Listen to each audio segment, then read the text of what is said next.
हमारे साथ अनवर जमाल अशरफ हैं, वरिष्ठ पत्रकार बॉन से, और वैजू नरवाने हैं, वरिष्ठ पत्रकार पेरिस से। आप काफ़ी दिनों से वहाँ पर हैं।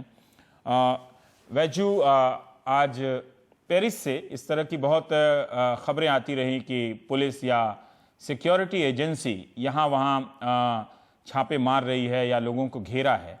पर इसके अलावा हम ये समझना चाहते हैं कि क्यों अब ये कहा जा रहा है कि इसके बाद फ्रांस नहीं रहा, पेरिस नहीं रहा। क्यों ये आपको लगता है कि इस घटना के संदर्भ में वो जो दरार, या ऐसी दरार थी भी या नहीं, हमारे दर्शकों को अगर आप बता सकें कि और गहरी हुई है। एक तरह से अविश्वास बढ़ा है दोनों तरह के समुदायों के बीच में, खासकर इस्लाम को मानने वालों को लेकर। देखिए, मैं इससे बिल्कुल सहमत नहीं हूं कि पेरिस नहीं रहा। मैं गई थी रिपब्लिक के प्लास de la रिपब्लिक पे, जहां पर एक बहुत बड़ा स्टैचू है, और वो स्टैचू जो है वो फ्रेंच रिपब्लिक का सिंबल है। वो गॉडेस ऑफ लिबर्टी है, जिसके प्रिंसिपल्स है लिबर्टी, इक्वालिटी, फ्रीडम और रीजन। और वहां पर अपने आप से जिस दिन शार्ली हेब्दो में हत्या हुई, उस वक्त तक करीबन 40,000 लोग अपने आप से वहां तक पहुंच गए।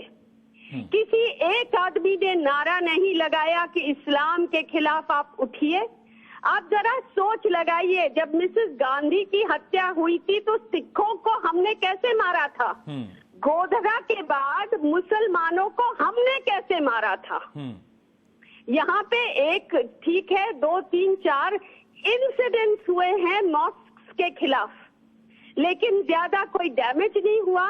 ग्राफिटी लिखी हुई है, किसी ने एक छोटा सा ग्रेनेड अंदर डाला कोर्टयार्ड में, लेकिन इस वक्त मुस्लिम कम्युनिटी के खिलाफ, जो मेजॉरिटी मुस्लिम कम्युनिटी है, यहाँ पर 6 मिलियन मुस्लिम रहते हैं, उनके खिलाफ किसी ने ओपनली नारा नहीं लगाया है। और जो लोग 40,000 लोग जो पेरिस में पहुंचे थे, उनके बीच में इतनी डिग्निटी थी। वो कह रहे थे हम फ्रीडम ऑफ एक्सप्रेशन के लिए आ रहे हैं, हम अपनी डेमोक्रेसी को बचाने के लिए आ रहे हैं। हम यहाँ पर आ रहे हैं क्योंकि हर व्यक्ति को अपना अपना धर्म, जो भी उनके बिलीफ्स हैं, चाहे नास्तिक हो चाहे आस्तिक हो, उनको करने की अपॉर्चुनिटी होनी चाहिए। इसलिए हम डेमोन्स्ट्रेट कर रहे हैं, और हम किसी भी रिलीजन के खिलाफ नारे नहीं लगा रहे हैं। तो पेरिस बदलेगा नहीं, क्योंकि यहाँ पर जो रिपब्लिकन वैल्यूज हैं वो बहुत सॉलिड है। मैं तो कहती हूँ ठीक है, सही बात है कि एक्सट्रीम राइट विंग के लोग हैं।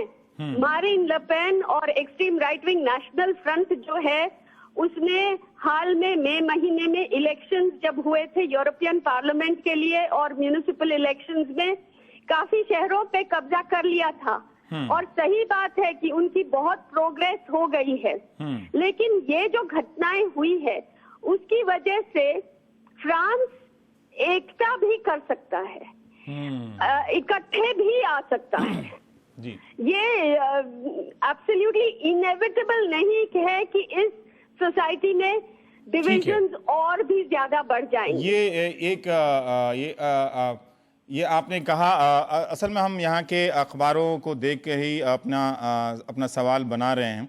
एक दिलचस्प बात कही आज प्रताप भानु मेहता ने इंडियन एक्सप्रेस में लिखा है कि तब फ्रांस कहाँ था जब हिजाब पर बैन लगाया। आप इक्विटी, यानी हम और आप बराबर हैं, इसलिए किसी को हिजाब नहीं पहनना चाहिए, इसके नाम पर किसी की धार्मिक आज़ादी को आप नहीं छीन सकते हैं। क्या ये जो लोग 40,000 लोग निकले हैं, क्या रीथिंक कर रहे हैं अपनी बातों को? जैसा कि आप कह रहे हैं कि वहां पर राइट विंग काफी बढ़ गया है, लेकिन इसके बाद भी ये लोग रीजन, क्योंकि जिस मूर्ति के पास ये जमा हुए हैं उसका फ्रीडम या फिर इक्वालिटी के साथ साथ रीजन भी, तर्क, दलील, सोचने की क्षमता, किसी बात को देख समझकर कहने की क्षमता की भी बात है। तो क्या ये लोग अब अपने आप को फिर से उस पर विचार कर रहे हैं, रीथिंक कर रहे हैं? देखिए, ये हिजाब के क्वेश्चन को देखने के लिए बड़े डिफरेंट एंगल्स हैं। ऐसे भी लोग जो हैं वो कहते हैं कि भाई हमने अपने से हिजाब पहना है, लेकिन ऐसी भी औरतें होती हैं जिनको हमारी पेट्रियार्कल मेल डोमिनेटेड सोसाइटी ने औरत के ऊपर बुर्का डाला, निकाब डाला, औरत को ढक दिया। यहाँ पर जब निकाब के खिलाफ मूवमेंट चली थी, उसमें बहुत सारी फेमिनिस्ट औरतें थी और फेमिनिस्ट मूवमेंट ने कहा हम बिल्कुल निकाब के खिलाफ है, क्योंकि निकाब जो है वो बैकवर्ड मूवमेंट है औरतों के लिए, फॉरवर्ड मूवमेंट नहीं है। अच्छा। और हम यहाँ पर इतने लड़े हैं हमारे फेमिनिस्ट राइट्स के लिए, हमारी फीमेल आजादी के लिए, तो वो निकाब को बंदी समझते हैं, ठीक है। वो निकाब को सब्जुगेशन का सिंबल समझते हैं।